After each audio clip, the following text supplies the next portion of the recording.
Je vais vous parler un peu de ma façon de faire de la musique.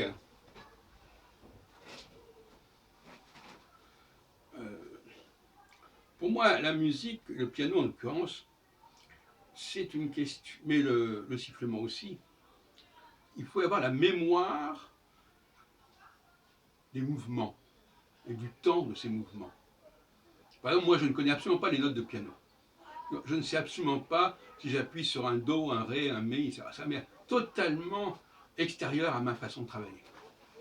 Donc, je retiens le mouvement de mes mains.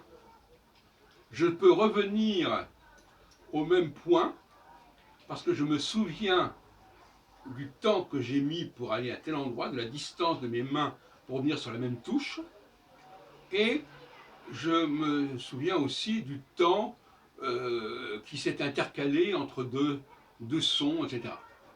Donc une mémoire auditive, une mémoire cinétique, mais non pas une mémoire visuelle. Alors c'est paradoxal, moi, pour moi le visuel n'est pas du tout important au niveau de l'œuvre musicale.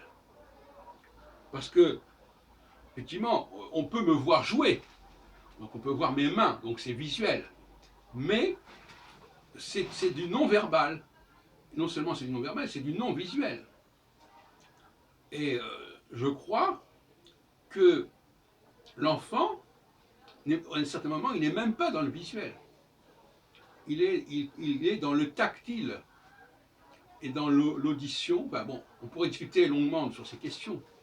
Mais là,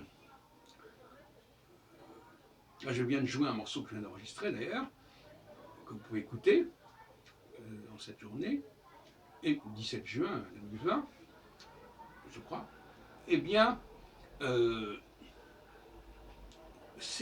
mains se souviennent des notes, pas des notes, des touches du piano.